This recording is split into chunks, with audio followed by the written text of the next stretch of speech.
Hi, my name's Ken Benoit. I'm a certified golf course superintendent and executive director of the New York Golf Course Foundation. I recently rode my bicycle around the state of New York, covering over 1,000 miles, to raise awareness of the importance for golf facilities to formally adopt best management practices, which are designed to preserve and protect our water resources. Along the way, I spoke with superintendents, university professors, and PGA professionals about the impact BMPs can have at their facility and beyond. We've also discussed specific BMPs that the superintendents have implemented at their facility. This project was made possible by funds awarded to the foundation by the New York State Turfgrass Association through the New York State's Turfgrass Environmental Stewardship Fund. In this video, we'll be speaking with certified golf course superintendent Glen Dube. He'll discuss the importance of BMPs. He'll also share with us a recent BMP success story he's had by reducing nitrogen in his nutrient management program. Hope you enjoy the video, and please don't forget to give us a thumbs up and subscribe.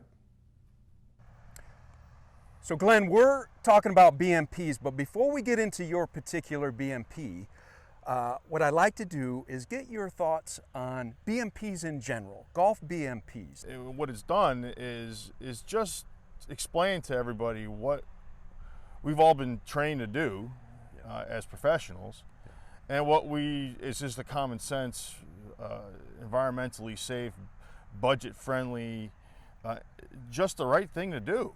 That's right. Right. Why would you be haphazard in your job if it's going to result in environmental hazards, environmental mishaps, not promote wildlife or the environment? And why would you spend your close money like that? That's right. And that's the one part that people don't really fully think through, is the budget.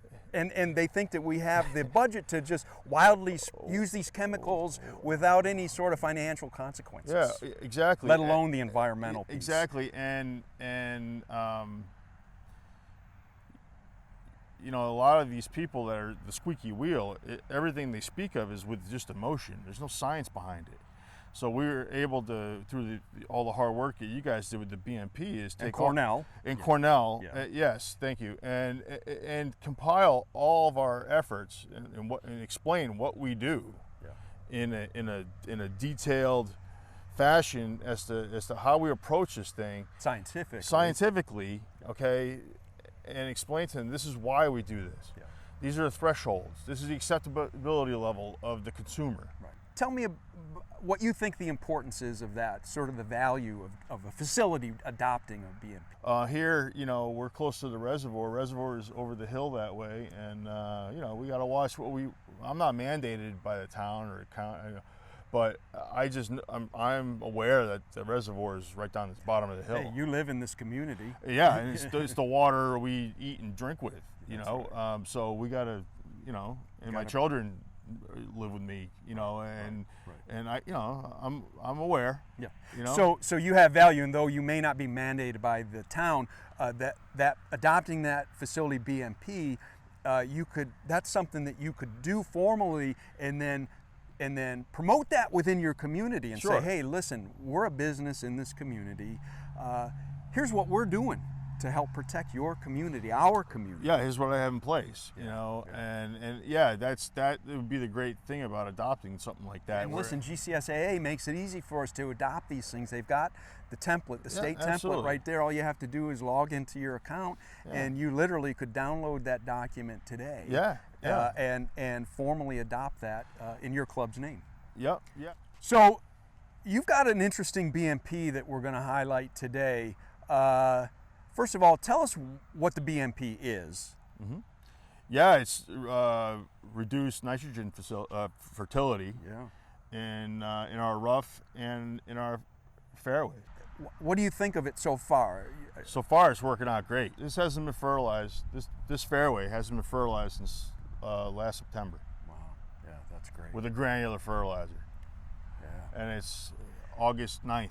And compare that to a fairway that has been fertilized. Do you see a marked difference? I just see a big difference in clipping yield. I'm able to use growth regulators and reduce fertility inputs, and it's reduced my clipping yield dramatically. Which, if you've got a healthy stand of turf, should also, in theory, reduce the amount of fungicide you need to use. Absolutely. Because that plant isn't as lush. Yeah. Glenn, what about the cost savings on this program? Yeah, it's been tremendous. Normally, my spring application of fertilizer for just my fairways is upwards of over $10,000. We didn't have to put it out. We didn't put it out. And that's just for material. That's just for material. Not man hours, not man hours, fuel. not labor, fuel. Yeah. No. So we still have that fertilizer. That's been the hard part, is sourcing material this year with the trucking issues, and so we have it here, and we will apply it when it needs it. When it needs it, it's going to sit there. And so the cost savings is not just in the application and savings of that money; it's also in your fuel savings and labor savings by not having to mow so much too. I think that's important. Exactly, and golfer convenience. Yeah. They're not fighting with clippings, and they can find their ball. And you got a better product. I have a better product. Well, here we are, Glenn, back at Centennial Golf Club. We're in early November. I was here back in July, and we talked about your fertility program on your fairways, and that you didn't put out any granular at all this year in your fairways. I want to hear your impressions of how that worked out for you this year. Yeah, we did it as a means of labor savings initially, because our labor supply was so affected this year. We felt that if we reduced our fertilizer input, it would certainly slow down the speed at which the grass grew, and we wouldn't have to chase we were always going to be behind.